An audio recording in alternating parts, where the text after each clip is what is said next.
करोगे? जिस पर मेरा अभिमान गौरव था वो परमात्मा ने मुझसे छीन लिया। देख मेरे भाई, मरना जीना तो संसार का काम है, ये परंपरा आ रहे हैं, हर एक इंसान को जाना आना है। अब पीछे वाली बात को भूल जाओ, चल मेरे साथ, मैं तुम्हारा सहारा करूंगा। नहीं, किसी का ऊपर भरोसा करना ये महापाप है। और कवि ने भी तो कहा है कि फूल बन के रहना सको तो कांटे बन के मत रहना। मैं तुम्हारा सहारा जरूर करूंगा। देख मुसाफिर, तो मुझे छोड़ दे, कोई दूसरा जंगल ढूंढ निकाल।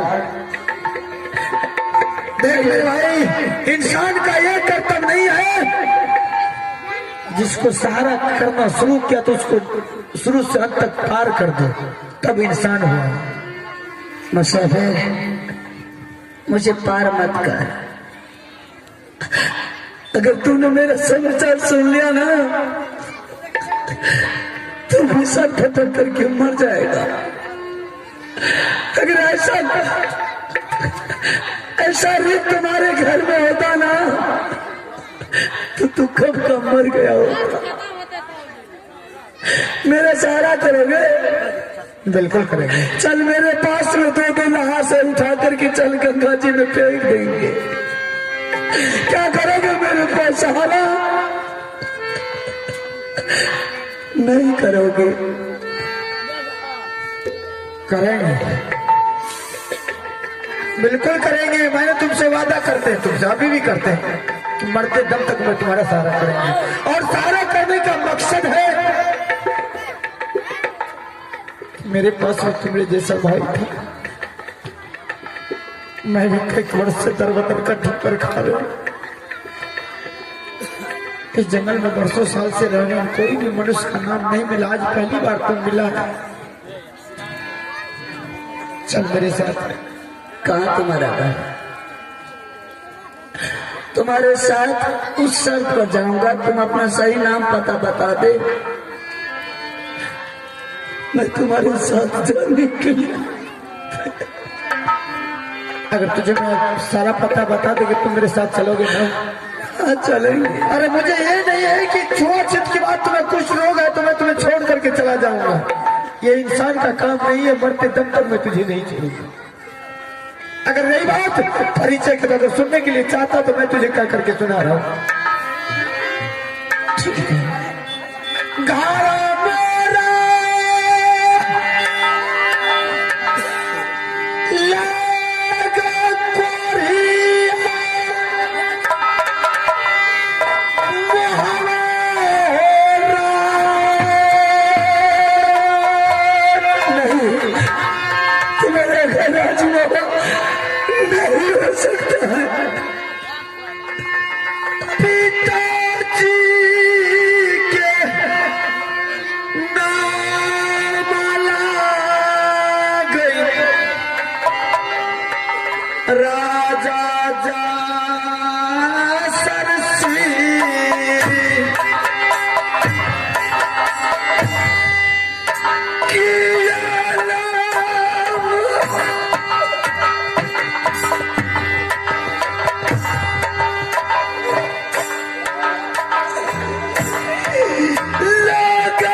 ऐसा क्या नीचे सुन करके तो मायूस हो गया है।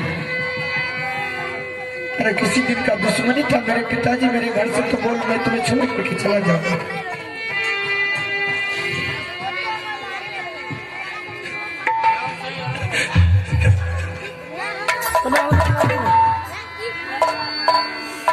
क्यों नहीं बोल रहा भाई? अगर मुझसे गलती हुआ तो मैं जा रहा हूँ।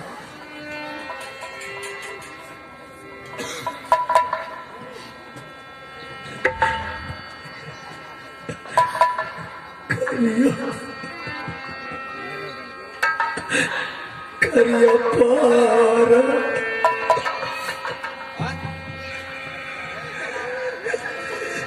नाम भैया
भगवान घर में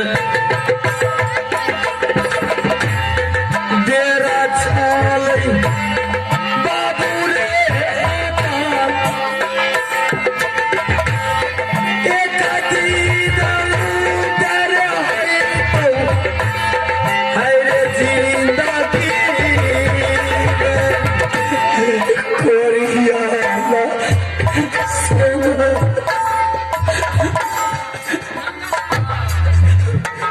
मेरे बेटे में सच क्या बात कर रहा है? खोरिया लाश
सब कुछ बिलती गलू रे तेरे बिगड़ जाए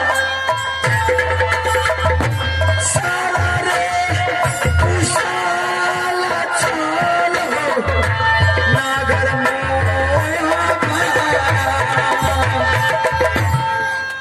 सबसे पहले राजमाता का कुशल तो कह करके सुना दीजिए। प्रधान सिंह राज मोहब्बा का कुशल बिल्कुल ठीक है, किसी तरह की दिक्कत नहीं है, सब सही है। बड़े भाभी का क्या कुशल है? अरे वो तो जिंदगी का मौज ले रही है, क्या दिक्कत है उसके पास। बेटा इंदल सिंह का क्या समाचार है? इंदल बेटा का पढ़ाई चल रहा है, कन्वज